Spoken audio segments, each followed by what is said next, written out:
Kita sering mendengar dalam agama Islam sosok yang bernama Ibrahim, nama Abraham untuk bangsa Arab.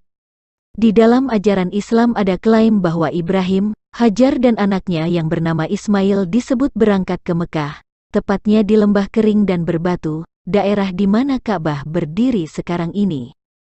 Menurutnya, Ibrahim bersama Ismail meninggikan pondasi Baitullah, yaitu Ka'bah, yang diklaim sebagai rumah tua, rumah pertama yang didirikan bagi umat manusia untuk menyembah Allah. Quran Surah Ali Imran ayat 96. Beberapa ayat di Al-Quran mengatakan bahwa Ibrahim pernah ke Ka'bah. Dan ingatlah, ketika kami menjadikan rumah atau Ka'bah, tempat berkumpul dan tempat yang aman bagi manusia, dan jadikanlah makam Ibrahim itu tempat salat, dan telah kami perintahkan kepada Ibrahim dan Ismail, bersihkanlah rumahku untuk orang-orang yang tawaf, orang yang iktikaf, orang yang ruku dan orang yang sujud. Quran Surah Al-Baqarah ayat 125. Dan ingatlah ketika Ibrahim meninggikan pondasi Baitullah bersama Ismail, seraya berdoa, "Ya Tuhan kami, terimalah amal dari kami.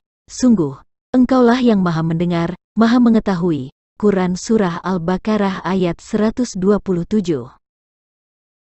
Sesungguhnya rumah ibadah pertama yang dibangun untuk manusia, ialah Baitullah yang di Bakkah atau Mekah, yang diberkahi dan menjadi petunjuk bagi seluruh alam. Di sana terdapat tanda-tanda yang jelas, di antaranya makam Ibrahim.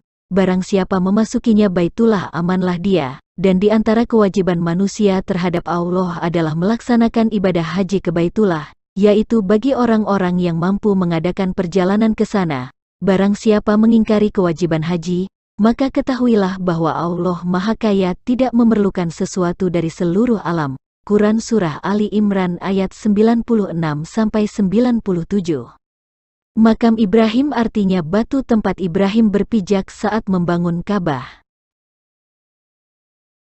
Dan ingatlah, ketika Ibrahim berdoa, "Ya Tuhan, jadikanlah negeri ini, Mekah, negeri yang aman, dan jauhkanlah aku beserta anak cucuku agar tidak menyembah berhala." Quran Surah Ibrahim ayat 35.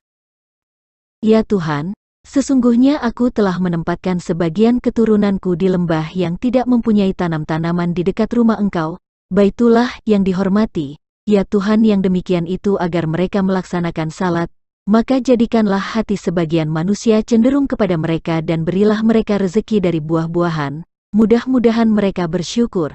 Quran Surah Ibrahim ayat 37. Dan ingatlah, ketika kami tempatkan Ibrahim di tempat Baitullah dengan mengatakan, "Janganlah engkau mempersekutukan aku dengan apapun dan sucikanlah rumahku bagi orang-orang yang tawaf, dan orang yang beribadah dan orang yang ruku dan sujud." Quran Surah Al-Hajj ayat 26. Menurut umat Islam, latar belakang kedatangan Ibrahim ke Ka'bah adalah ketika Hajar dan Ismail diusir oleh Sarah istri Ibrahim yang pertama. Lalu Nabi Ibrahim AS memutuskan untuk membawa Siti Hajar menuju Baitul Haram, Ka'bah. Salah satu pendapat dari seorang penulis Islam tentang Siti Hajar dan Ismail mengatakan demikian. Siti Hajar dibuang ke lembah gersang.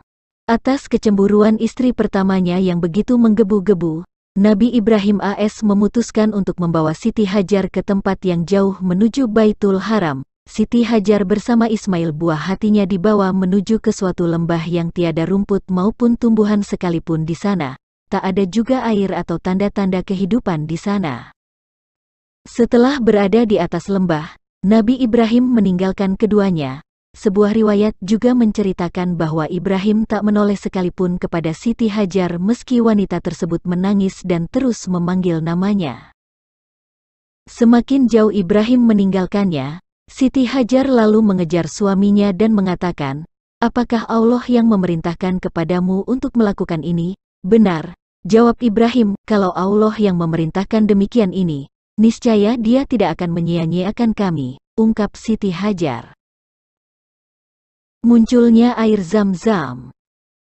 Saat Ibrahim tak lagi kelihatan, Siti Hajar memandang semua wilayah di lembah, kosong, gersang dan sangat panas. wanita berhati mulia ini pun berlari dari Bukit Safa ke Bukit Marwa sebanyak 7 kali untuk mencari perbekalan dan berharap bertemu Sufi yang akan membantunya. Sayang, ia tidak menemukan apapun. Di tengah kebingungan juga kegelisahan yang menyelimuti hati juga pikirannya, Allah memberikan mukjizatnya. Dari bawah kaki Ismail kecil yang sedang menangis kehausan, muncul sumber mata air yang kini dikenal sebagai mata air Zam-Zam. Air itulah yang membantunya bertahan. Tak hanya muncul air, beberapa waktu kemudian juga lewat beberapa sufi yang akhirnya membantunya mengatasi segala kesulitan di lembah gersang.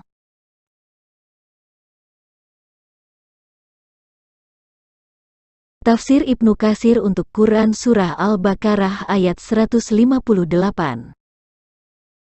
Allah Subhanahu wa Ta'ala telah menjelaskan bahwa sa'i antara Safa dan Marwah termasuk salah satu syiar Allah, yakni salah satu syiar yang disyariatkan oleh Allah Subhanahu wa Ta'ala kepada Nabi Ibrahim alaihis salam dalam manasik haji. Telah dijelaskan pula dalam hadis Ibnu Abbas bahwa asal mula hal tersebut diambil dari tawaf Siti Hajar. Ia pulang pergi antara Safa dan Marwah dalam rangka mencari air untuk putranya ketika persediaan air dan bekal mereka habis setelah mereka ditinggalkan oleh Nabi Ibrahim alaihis salam di tempat tersebut. Sedangkan di tempat itu tidak ada seorang manusia pun selain mereka berdua. Ketika Siti Hajar merasa khawatir terhadap kelangsungan hidup putranya di tempat itu karena perbekalannya telah habis, maka Siti Hajar meminta pertolongan kepada Allah Subhanahu wa Ta'ala. Ia mondar-mandir antara Safa dan Marwah seraya merendahkan diri, penuh dengan rasa takut kepada Allah dan sangat mengharapkan pertolongannya, hingga Allah membebaskannya dari kesusahannya itu, dan mengusir rasa keterasingannya, melenyapkan kesengsaraannya, serta menganugerahkan kepadanya Zam-Zam yang airnya merupakan makanan yang mengenyangkan dan obat penawar bagi segala penyakit. Demikianlah kira-kira keterangan dari Al-Quran, tafsir dan artikel dari pihak umat Islam yang mengklaim bahwa Ibrahim pernah ke Mekah. Mari merenung sejenak. Benarkah Ibrahim, Hajar dan Ismail pernah ke Baitullah Ka'bah? Siti Hajar bersama Ismail dibawa menuju ke suatu lembah yang tiada rumput maupun tumbuhan sama sekalipun di sana. Juga tak ada air atau tanda-tanda kehidupan di sana. Al-Quran juga berkata, "Ya Tuhan, sesungguhnya aku telah menempatkan sebagian keturunanku di lembah yang tidak mempunyai tanam-tanaman di dekat rumah Engkau, Baitullah yang dihormati. Ya Tuhan, yang demikian itu agar mereka melaksanakan salat, maka jadikanlah hati sebagian manusia cenderung kepada mereka dan berilah mereka rezeki dari buah-buahan, mudah-mudahan mereka bersyukur." Quran Surah Ibrahim ayat 37. Pertanyaan: makan apa Hajar dan Ismail setelah sampai di Ka'bah? Bagaimana kehidupan mereka selanjutnya di sana? Coba umat Islam jelaskan secara logika atau renungkan bagaimana Hajar dan Ismail mencari nafkah di sekitar Ka'bah. Apakah mereka bertani, beternak, nelayan, menambang pasir dan batu, atau yang lain? Seseorang atau keluarga pindah dan menetap di satu daerah adalah jika tempat itu menjanjikan kehidupan yang lebih baik. Kalau di daerah itu hanya suatu lembah yang tiada rumput maupun tumbuhan, bagaimana logikanya orang tinggal menetap di tempat itu? Apakah kisah Siti Hajar dan Ismail ke Baitul Haram itu sebuah fakta sejarah atau dongeng? Jarak perjalanan. Perkiraan perjalanan Hajar dan Ismail. Ismail yang berumur 14-16 tahun berangkat bersama ibunya Siti Hajar dengan berjalan kaki dari Palestina hingga ke Mekah, Ka'bah, yang berjarak sekitar 1.400 km. Persediaan makanan dan minuman tentu sangat terbatas, apalagi daerah perjalanan kebanyakan daerah gurun dan berbatu. Berapa lama waktu yang mereka perlukan untuk menempuh jalan sejauh sekitar 1.400 km? Mari kita bandingkan terhadap waktu yang dibutuhkan Muhammad di perjalanan ketika hijrah dari Mekah ke Madinah.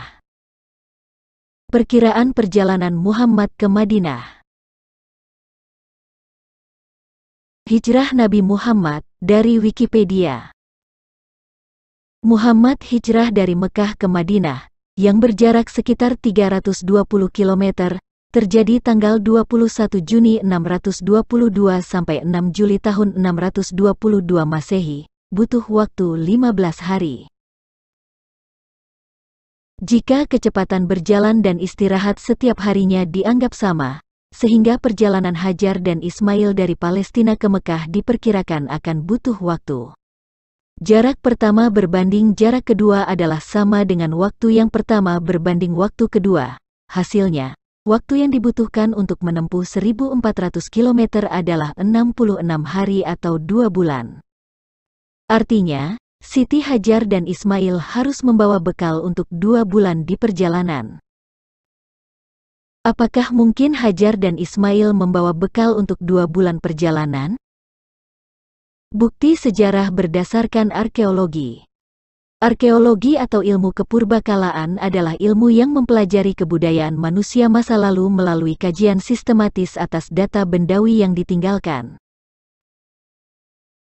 Menurut Muslim, Ismail tinggal menetap di Mekah dan keturunannya bergantian untuk memelihara Ka'bah. Tetapi sedikit pun tidak ada bukti sejarah, arkeologi, berupa artefak kuno, sisa pondasi bangunan, peralatan dapur, kuburan manusia, dan lain-lain yang pernah ditemukan atau terpublikasi selama ini.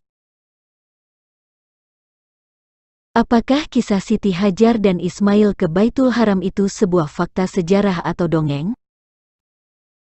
Beriman juga harus disertai dengan logika. Sebuah kisah atau peristiwa tidak cukup ditanggapi dengan kata "ya" dan "amin" saja, juga harus disertai dengan logika, tidak cukup hanya dengan iman tanpa disertai dengan kecerdasan.